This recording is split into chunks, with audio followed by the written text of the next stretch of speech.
Bismillahirrahmanirrahim. Assalamualaikum warahmatullahi wabarakatuh. Perkenalkan, nama saya Irma Andriani Nur dengan NIM 2020310223, Prodi Pendidikan Bahasa Indonesia.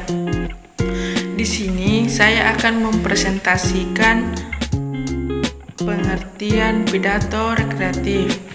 Jadi, pidato rekreatif adalah pidato yang dipergunakan untuk menghibur pendengar yang ada pada saat itu. Pidato rekreatif adalah tidak bertujuan untuk mempengaruhi halayak ataupun tidak menyampaikan informasi berupa fakta, akan tetapi lebih bersifat menghibur. Menurut Alan H. Monroe menyebut pidato rekreatif sebagai the speak to entertain, pidato untuk menghibur. Tujuan pidato rekreatif. Tujuan pidato rekreatif adalah hanyalah menggembirakan, melepaskan ketegangan, menggairahkan suasana, atau sekedar memberikan selingan ringan setelah rangkaian acara melelahkan. Sampaikanlah hal-hal yang menarik, yang membuat pendengar mengendurkan syaraf mereka dan membuat mereka santai dan gembira, maka Anda sedang berpidato rekreatif.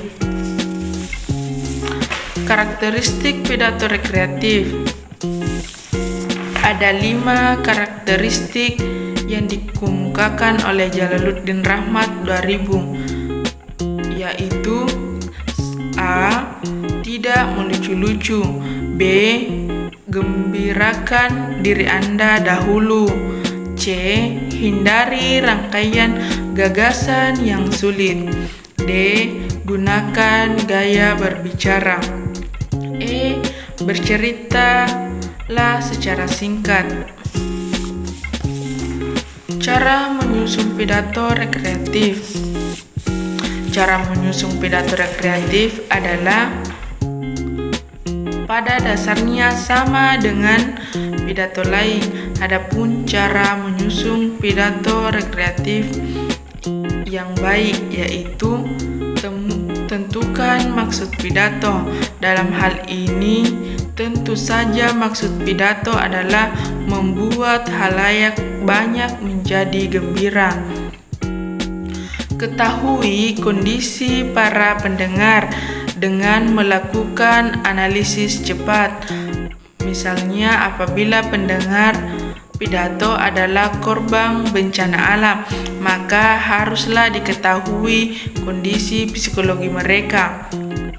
Pilih topik pidato yang sesuai, misalnya tentang yang dibahas di poin sebelumnya, maka topik yang dipilih adalah pentingnya kesabaran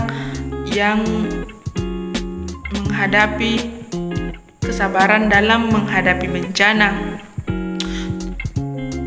Kemudian, kumpulkan berbagai bahan pidato, buat kerangka pidato. Adapun teori humor. Teori humor jumlahnya sangat banyak, tidak satu pun yang persis dengan yang lainnya.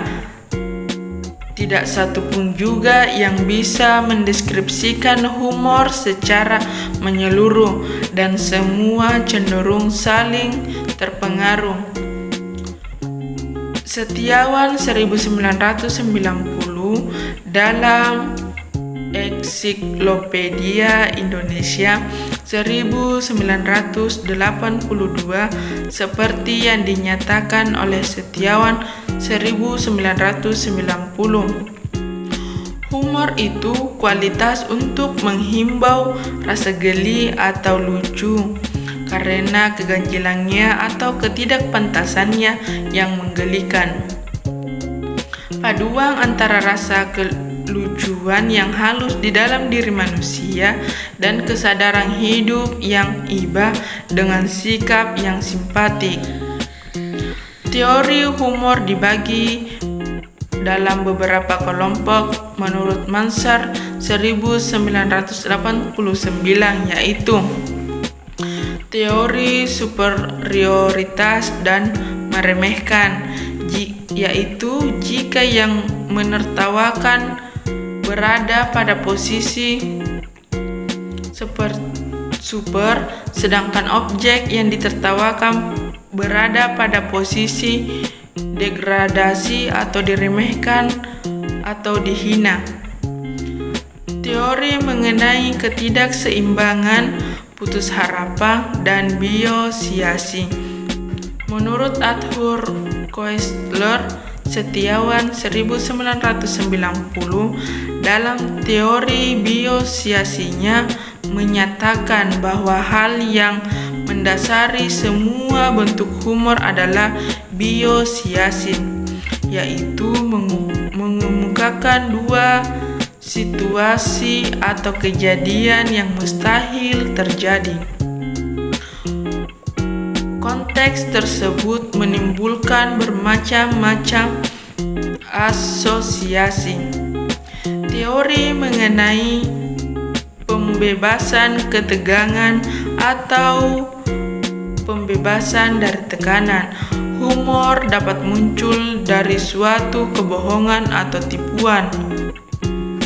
Muslihat dapat muncul, rasa simpati dan pengertian dapat menjadi simbol pembahasan, ketegangan dan tekanan dapat berupa ungkapan awalan atau elite.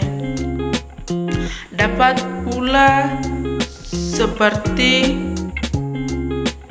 dan murahan, seperti humor jalanan. Humor tidak mengganggu kebenaran.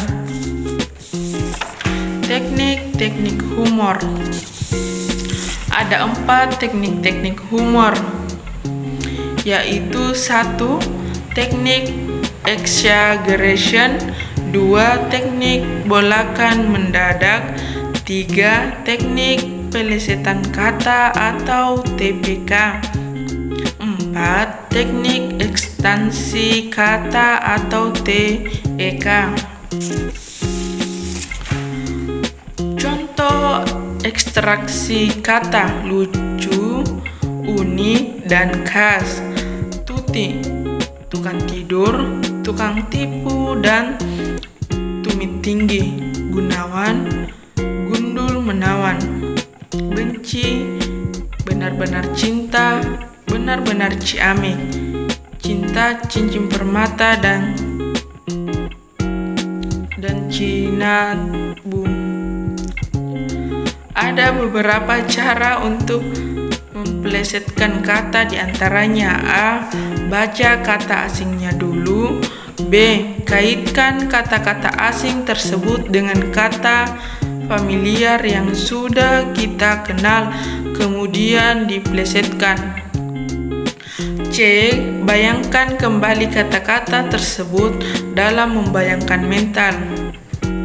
Contoh: mendekap, malo, malu, sorire, sore hari, dan sebagainya. Contoh ekstrasi: lucu, unik, dan khas. Tuti, tukang tidur, tukang tipu, dan tumit tinggi. Gunawan, gundul menawan. Adapun contoh pidato rekreatif sebagai berikut. Mungkin itu saja yang bisa saya jelaskan. Lebih dan kurangnya mohon dimaafkan. Billahi fisabilil haq, fastabiqul khairat. Wassalamualaikum warahmatullahi wabarakatuh.